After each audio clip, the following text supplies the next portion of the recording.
Welcome to another episode of Reads on the Bitcoin Well podcast channel. I hope everyone is doing okay out there, man. It is a bloodbath on the charts recently. Bitcoin just touched and is currently touching 69K, the top from the previous cycle, and I know that's got a lot of people spooked out there. But if you can keep your wits about you at times like these and not let your emotions take control, these are the moments when fortunes are made. So don't leverage yourself, just buy the dip. Or if you want to take all the stress out of it, set up automatic buys on Bitcoin Well and let the power of dollar cost averaging do all the work for you. That way you don't have to worry about it. You put in the money that you plan on buying Bitcoin with, and you let us buy it over time for you with automatic buys. As for show news, we've officially started all of our podcasts, which you can hear on Apple, Spotify, or any other podcatcher of your choice, as well as YouTube. We have Answers with our CEO Adam, where he will be answering Bitcoin questions sent in by you, the audience. We have Explains, where I'll be doing a deep dive into Bitcoin, starting with the origins of money and why we need Bitcoin, and covering everything from how Bitcoin works to self-custody walkthroughs. And we have this show you're listening to right now, where we'll do philosophical deep dives into Bitcoin and human nature and everything in between. But I digress. Today, we have a twofer on the menu.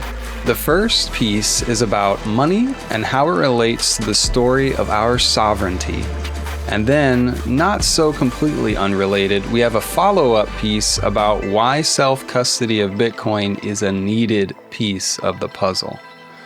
So thank you for tuning in, enjoy the show, and feel free to send me any questions or feedback, including questions you'd like Adam to answer on his show. Send them to my email, z.adair@gmail.com. That's z.addair@gmail.com. And remember, don't let the charts get you down. Now is the time for learning, building, and touching grass. Enjoy the show.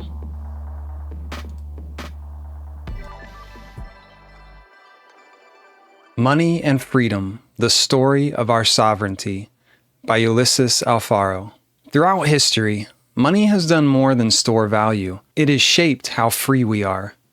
Every shift in the way we trade has also been a shift in who controls our lives and how we live our lives. In the earliest days, trade was simple. I have what you need, and you have what I need. Barter worked, but only when coincidence allowed it. If no one wanted your goats for their grain, you were stuck. Freedom existed, but it was fragile, limited by proximity and circumstance. It was a time when value was personal and immediate, something you could touch, trade, and trust. Yet freedom then was small, bound by what you could carry and who you could meet. As trade grew, barter began to break down. People needed something that held value beyond the moment, something that everyone agreed was worth having. So communities began turning to commodities, shells, salt, cattle, beads, even stones, and salt-preserved food. Cattle provided labor and milk. Shells symbolized beauty and scarcity. Each carried intrinsic value, real-world utility that gave money its first form of trust. But as trade networks expanded, these items became harder to move, divide, and measure. You couldn't easily split a cow or haul enough salt across long distances to settle a debt. The more people traded, the more they realized that money needed to be something portable, durable, and scarce. Freedom was growing, but it was still heavy to carry. Gold gave trade durability, portability, and a shared understanding of value. Gold was freedom made tangible. No third party could debase it. No ruler could print more of it. Gold was the first money that belonged to no one and everyone at once. But storing and moving gold safely was hard. Over time, people began trusting others to hold it for them, and in doing so, they traded some freedom for convenience. What started as a practical solution slowly became a pattern. Every innovation in money made life easier, but also more dependent? How much freedom are we willing to trade for convenience? Paper money was born from trust. Notes backed by gold, redeemable on demand. But that promise was broken when governments cut the tie to gold. Money became an instrument of policy, not value. Printing money became easier than earning it. Inflation turned into a tax no one voted for. The illusion of freedom persisted, but the control had shifted from the individual to the state. People still felt free because their pockets were full, but what filled them was debt, not wealth. The system rewarded trust and authority over trust and value. At what point did we stop asking what our money is and start simply accepting what we're told it's worth? Then came Bitcoin, a borderless, permissionless, finite form of money. Bitcoin doesn't ask for trust, it enforces it through code, cryptography, and consensus. It isn't backed by promises or policies, it's backed by math and energy. For the first time in history, anyone anywhere can store, send, and receive value across borders. In a world where every currency can be printed at will, this one is different. It has rules without rulers. Bitcoin restores individual sovereignty, not through violence or politics, but through voluntary participation in a system no one owns and everyone can verify. Bitcoin is a return to first principles, back to value rooted in effort, back to ownership without permission, and back to truth without trust. If money tells the story of a civilization's value, what story are we telling right now? Why Self-Custody of Bitcoin is Needed by Conrad Fitzpatrick.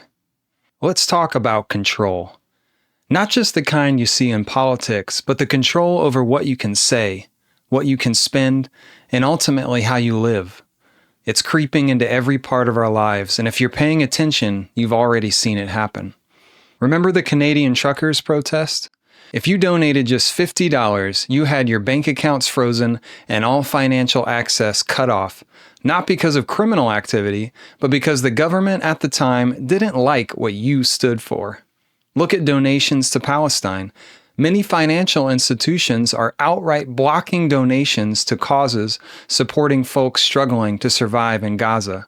China, censorship isn't just about speech, it's about access to money too.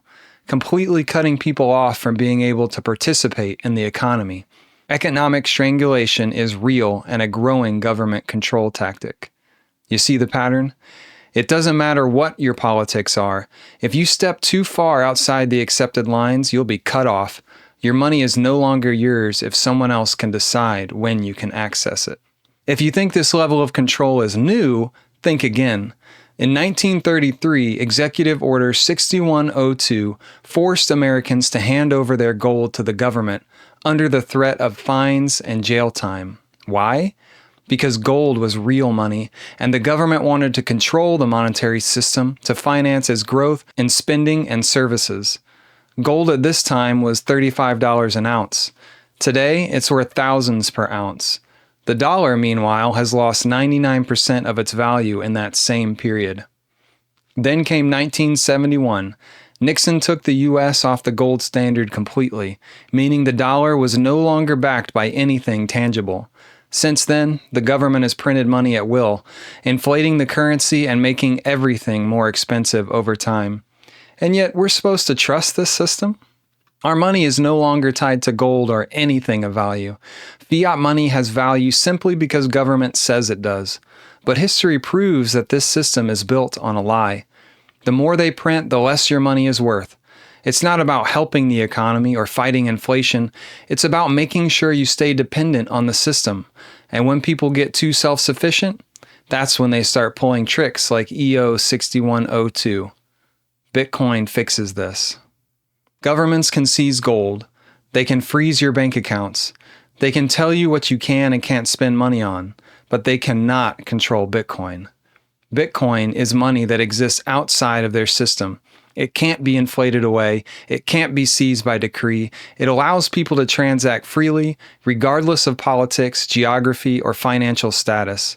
Whether you're protesting in Ottawa, donating to survivors in Palestine, or living under Chinese financial surveillance, Bitcoin is the escape hatch. Freedom isn't just about what you can say, it's about what you can do. If your ability to transact is controlled, then your ability to live freely is controlled. Bitcoin is the tool that breaks those chains. It's not just an investment, it's not just digital gold, it's a lifeline. It's the difference between having control over your future or waiting for the next decree to tell you what you can or can't do with your own money. Governments will always try to tighten their grip. History proves it. But Bitcoin gives you the power to break free.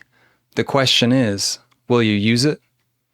Bitcoin Well exists to enable independence. We do this by coupling the convenience of modern banking with the benefits of Bitcoin. In other words, we want to make it easy to use Bitcoin in self-custody. Check us out at bitcoinwell.com.